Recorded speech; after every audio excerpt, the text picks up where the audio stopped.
Hi, and welcome to week 3. Thank you so much for your hard work thus far, particularly in dealing with Richard III.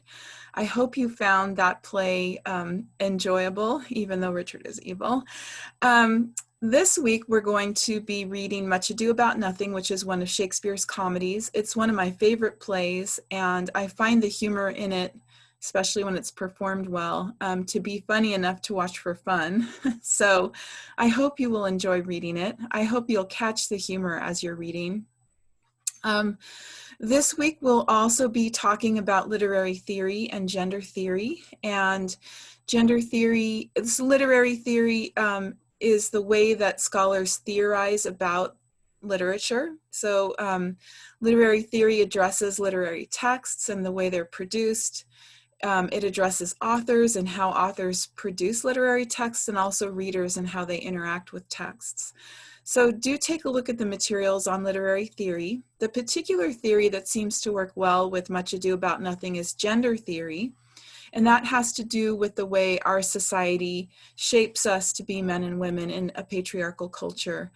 And so, again, there's a lot of materials already in Canvas about literary theory and gender theory, so I'm not going to talk too much about that right now.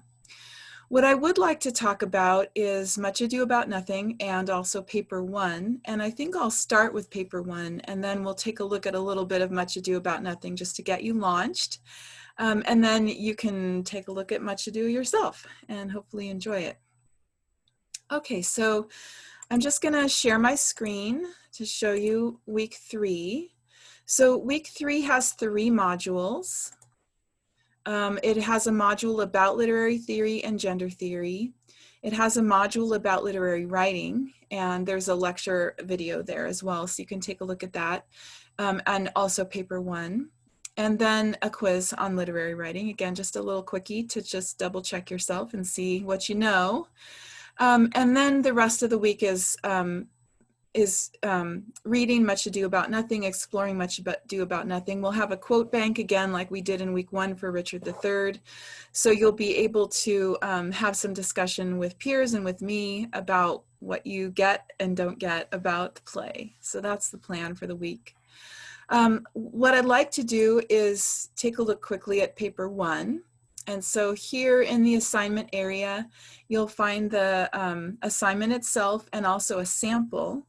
And the sample has embedded comments that explain what the sample is doing. So if you need a model to see what Paper 1 might look like, there is one there for you. The draft of Paper 1 is due a week from Monday. So we're Monday, it's due a week from today, and that's July 13th. And a draft is a draft. It simply means you have something started. The more you have done, the better, because you're going to get feedback from your peers and from me.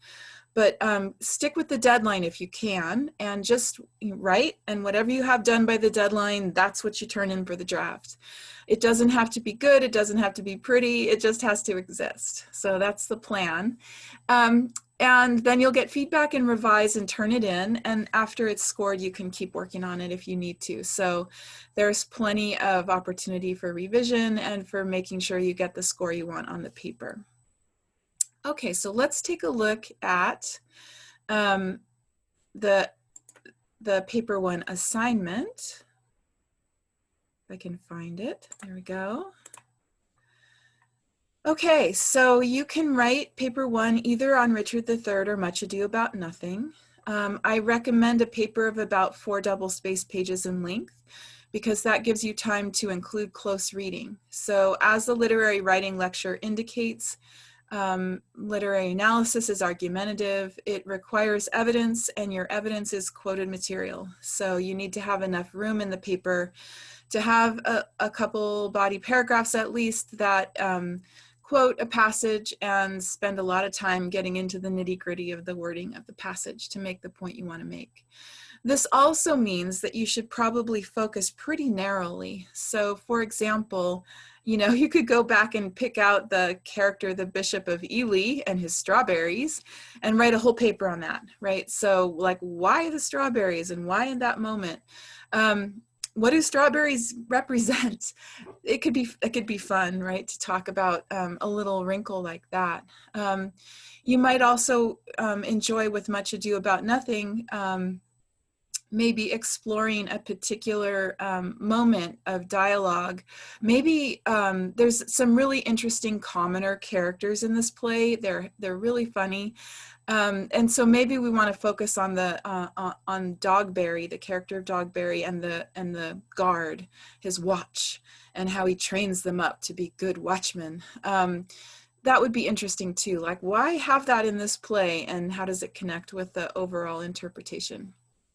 So think small, because you want to have lots of room to expand close reading of a couple quoted sections at least. And if you take on a big topic like comparing everything to everything, you'll be there forever, and so will I, and neither of us wants to do that. So anyway, sometimes I'm long-winded as a writer, and sometimes whatever comes out, is long, and that's okay. But let's try to start small so that it stays under control. Okay, so our objectives for this assignment is to formulate an argumentative thesis. It's an argument of interpretation, and it's the so what, right? So what? The Bishop of Ely and his strawberries are in this play, who cares, right? So make an argument that indicates why that element of the play is important. And you'll present single topic body paragraphs. They are argumentative, which means I'm not interested in summary in this assignment. If you want to throw a little summary into the introduction, great, but I've already read the play. I don't need to know about it. What I need to know is what you think about it and how you're interpreting it. So that's the focus. You'll develop body paragraphs, as I said, with quoted evidence from the play, the primary text, and your analysis, right? So your body paragraph will begin with a topic sentence, which is your idea. It'll move into a quote from the play, and it'll spend the rest of the paragraph analyzing that quote. So the paragraphs should begin and end with you talking. And following the quote, the analysis should be at least as long as the quote, right? So I don't care about the quote, really. It just has to be in there. What I care about is what you're saying about the quote. And that needs to be, go slowly, talk about the wording. If you don't do that, I'll ask you to do that. So that's the focus of this paper. You'll also be documenting your source, the play, in MLA format, just like we've been doing, right? So a parenthetical reference that has act, scene, and line number, and then an end citation. And I'm just going to scroll down so you can see I've already prepared sample end citations for you. You just have to take the format and make sure that it reflects the text that you used, right? So notice that there's an access date here from 2015. We're in 2020. So what is the date when you access the digital copy of the play? And is this the correct URL for the one you used, right? So just replace the information with the text that you use, whether it's a print text or the Folger Digital Library. I'll also say that I really just want you to focus on the play. I don't care about outside sources. I don't care about you being right. I want you to write about one play, and I want you to do the thinking yourself, right? So no outside sources. If you do use outside sources for a chunk of information, like sometimes people want to go grab some information about Shakespeare's biography or something about women in the time of Shakespeare, great. I do want you to cite that stuff, but don't spend a lot of time on it. But I really don't want you to use other sources, right? So use all the supports you need to understand the play, and then put them all aside and write the paper yourself, okay? Occasionally I get students who have freak out moments because Shakespeare's hard, and they start using outside sources, the language of outside sources, the ideas of outside sources, because they're not trusting themselves to get it. I understand that, absolutely, but know that I know that that happens, and I'm looking for it. So I want to make sure that you're writing your own ideas, because I really don't care about stuff from the web, right? Skip it. Show me what you know. That's the point of your college education, and that's what you're paying for. So that's what we're going to do in this class. Okay, so we've talked a little bit about this being a small topic. Please focus on one little aspect of the play. And here's some questions that can help you, guide you in responding to quotations. You know, put the quotation in your paper and then start to answer these questions. What does the quote say literally? What aspects of it are important? What words are important? How do you interpret those words? Strawberries, why strawberries?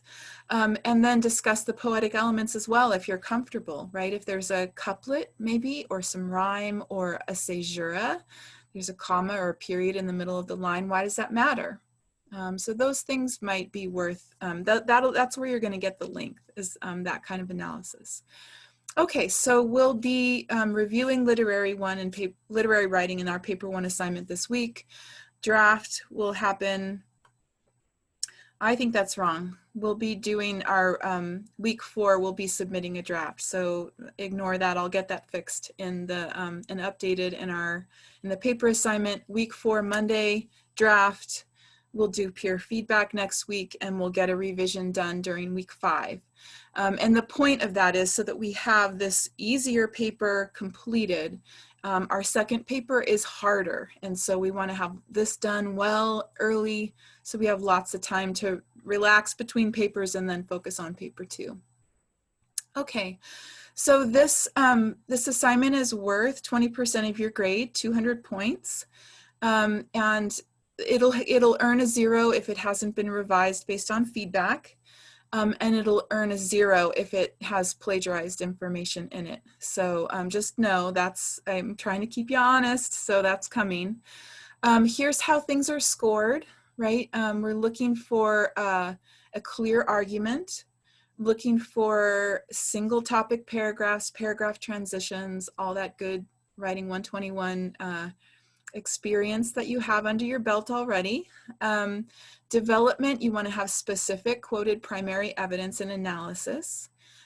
You want to have citation and good document format. So again, if you're curious about how to format a literary analysis, do take a look at the sample posted in a paper assignment. And then language. I'm not teaching grammar in this class, but I do expect you to proofread. If there are some major language issues, I'll call your attention to them and you can revise them if you like. Okay, so that's the paper 1 assignment. If you have any questions, feel free to contact me via the Canvas inbox. Don't forget, you can also contact the Writing Center, and you can meet with a tutor synchronously via Zoom, and you can show them your paper assignment and they can help you get started, or you can show them your draft, or both, and you get extra credit for working with a tutor in the Writing Center on your paper. Okay, so I hope that makes sense. Let's now talk about Much Ado About Nothing. So I don't know if you are familiar with the plot of this play, but often it's debated what the much ado and what the nothing are, right? So this is a comedy. It has a comedic ending, which means the characters at the end plan to marry. And you may remember, and sorry, spoiler alert, just know that we're headed in that direction, and it's typical of the comedies. Usually the characters don't marry on stage because at the time marriage was considered a sacrament and not something to be displayed on stage. So there's that. So we know where we're headed. They do not marry at the end of the play. They are just on the verge of marrying. And you may remember too, Richard III ended with a marriage that was on the verge of happening, right? Richmond planned to marry Princess Elizabeth. It did not happen in the play. We don't see it, but it's the political plan that he has for bringing peace to the nation. So that's a historical play. It's kind of a tragedy because lots of people die, but it ends in a positive note because it has an anticipated marriage happening.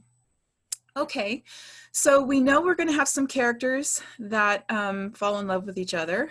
In this play, we have 2 pairs, and so be on the lookout for those 2 and how they compare and contrast with each other, because they're 2 different relationships. And Shakespeare may be saying something about love through the two different characters, two different pairs of characters. Okay, we also have intrigue. So we have a character that, like Richard III, declares himself to be evil, and he's just going to do bad stuff. Because this is a comedy, his evil is limited, and he doesn't get really the scope to show us what he can do. So be on the lookout for him. And as I said before, be on the lookout for our comedic commoner characters. They are funny, so see if you can hear the tone of their dialogue. What's interesting about them is they're also sort of the heroes of the play. Without them, we would have had a much sadder ending. So Shakespeare gives the commoners a pretty important role. Okay, so I think that's all I need to say about the play itself to get started. At the beginning of the play, there are characters, soldiers coming home from war. They've been engaged in battle. They've been successful, most of them. The evil character was on the wrong side. He may have been the whole cause of the war, not quite sure about that. But they're coming back victorious, and they are headed into a long visit with the governor of Messina, whose name is Leonato, and it's his daughter and his niece who are the female love interests in the play. So that's kind of the setting that we're headed into. Okay, I want to show you a couple clips. I really like the Kenneth Branagh Much Ado About Nothing. It is lovely. It's a beautiful film, and it's funny. And Branagh and oh, lost her name. Anyway, the actress that plays Beatrice are they're very talented, very good. They do quite a lot of Shakespeare, so they're just great. I'm going to show you a couple clips from a different adaptation, and it stars David Tennant and Catherine Tate. So if you are Doctor Who fans, you may recognize that pair. They are very funny together, and I want to say this is still my favorite adaptation of the play. Currently, it's available in probably pirated on YouTube, so look for the link to it in the film. There's a selection of film excerpts and adaptations in the week 3 materials. If you want to watch a full-length version of the play, it is currently available online, and I would highly recommend it. It's a filmed version of a stage production, so it has all the delight of live theater as well as a good film quality. Okay, so I'm going to show you the moment in, let's look at maybe look at the play itself first. I think what I'll do is we'll take a look a little bit at the play on the page, and then we will take a look at the clip from the play itself. Okay, so let's look first at the moment where, let's see, I can't remember which scene it's in. Let's look at this one, see if I can find it. Okay, here we go. So one couple is Claudio and Hero, and they are the sort of ingenue couple. They're the youngsters. There's another couple, Benedict and Beatrice, and they are the older, more experienced couple. They have had a relationship in the past, and there's evidence, they keep referring to the fact that they knew each other from before, so, and maybe unhappily. So they are, they tease each other mercilessly. So this is the sequence where they first encounter each other at this visit to Leonato's. Benedict has come with the soldiers, and they greet each other. So the first thing Beatrice says to Benedict is, "I wonder that you will still be talking, Senor Benedict. Nobody marks you." She's like, "No one's paying attention to you. Shut up."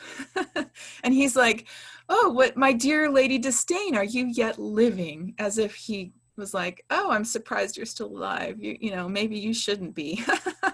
So they really don't like each other very much. And she goes on to say, "Is it possible Disdain should die while she hath such meat food to feed it as Signor Benedict?" Right? You're a good target for Disdain, Benedict, because you're a jerk. Courtesy itself must convert to disdain if you come in her presence, right? The courtesy, politeness goes out the window as soon as Benedict arrives. Okay, and then they go on.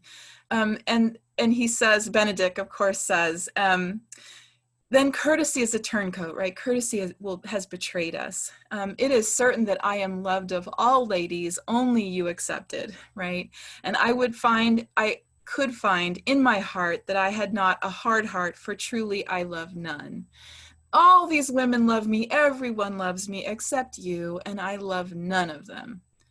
And Beatrice says, a dear happiness to women. They would else have been troubled with a pernicious suitor. I thank God and my cold blood I am of your humor for that. I had rather hear my dog bark at a crow than a man swear he loves me. Okay, so Beatrice too is not loving anybody else. She doesn't want to get married.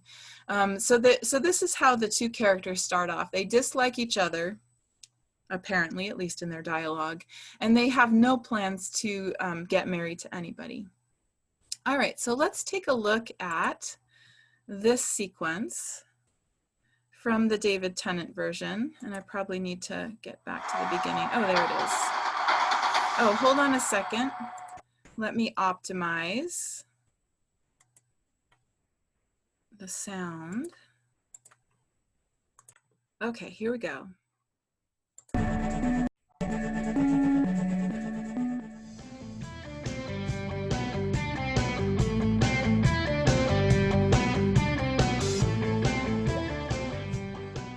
I wonder that you will still be talking, Signor Benedict. Nobody marks you.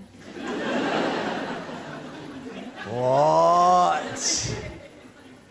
My dear Lady Disdain, are you yet living?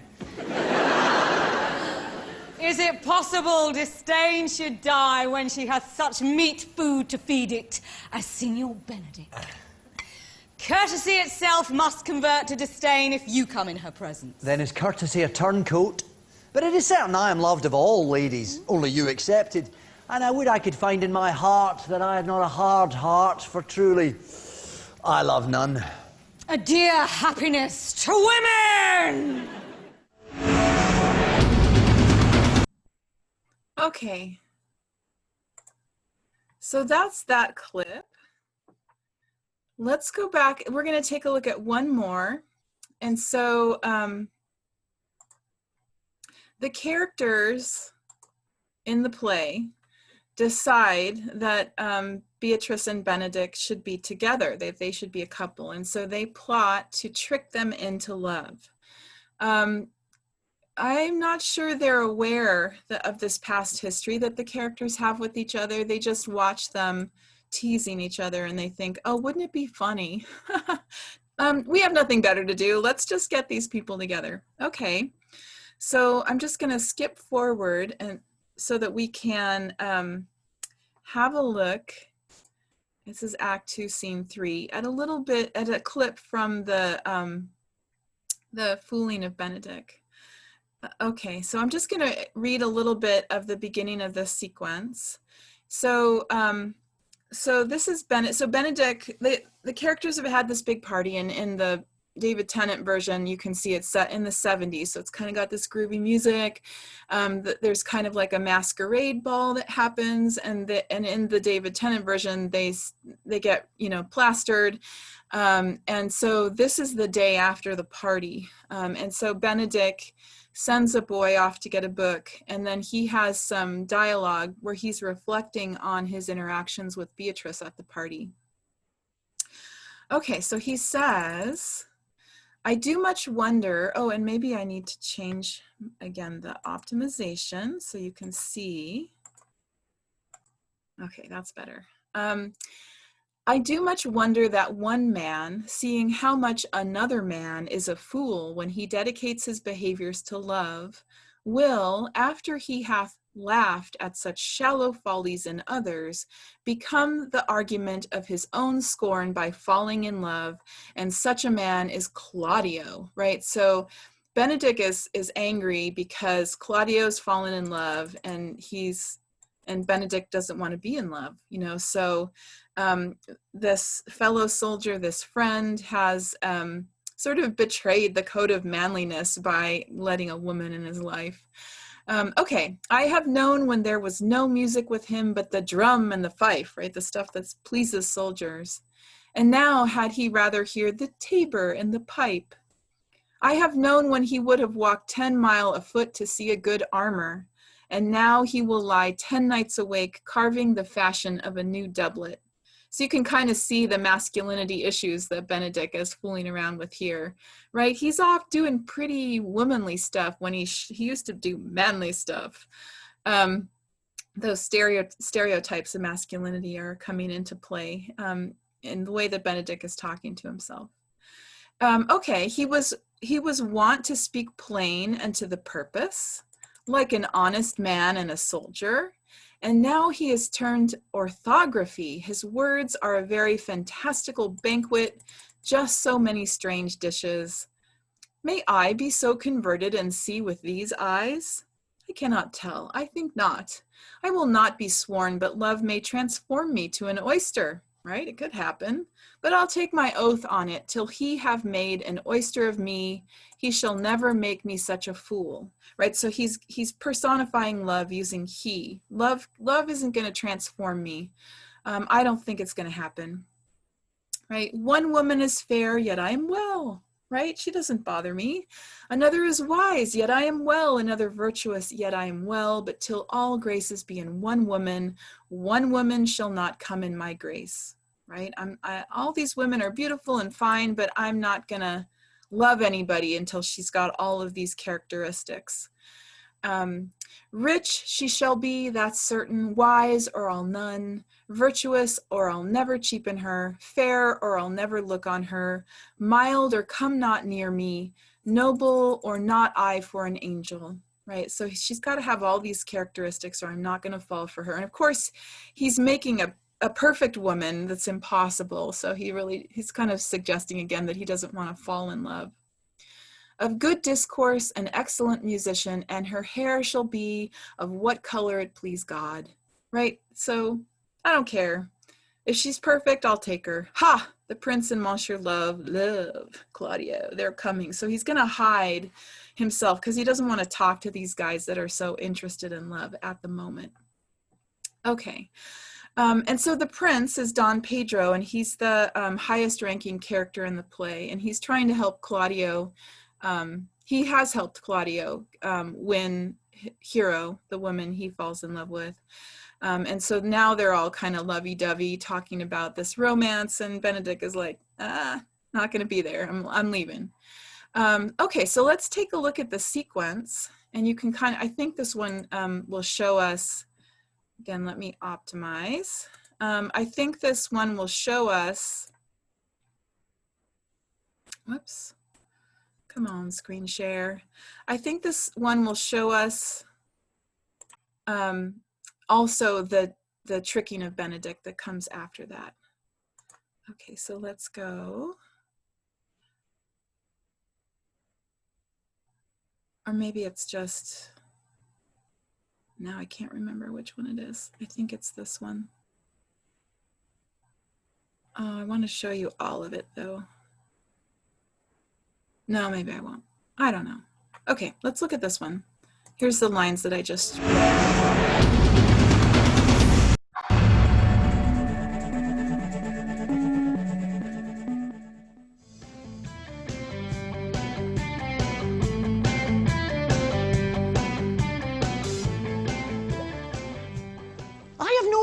When there was no music with him, but the drum and the fife.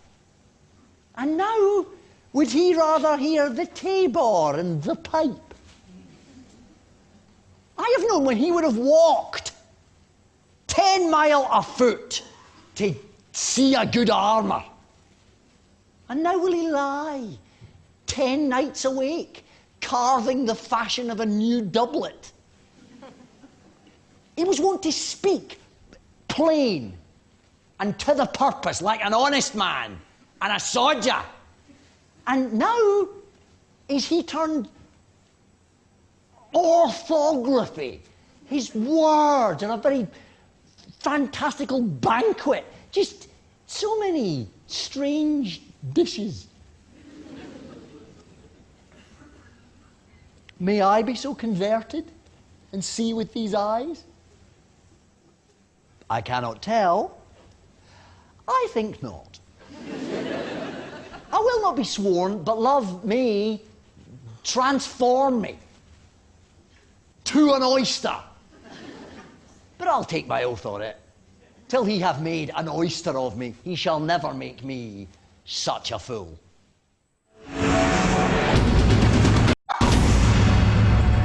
Okay, so I think you get the picture, right?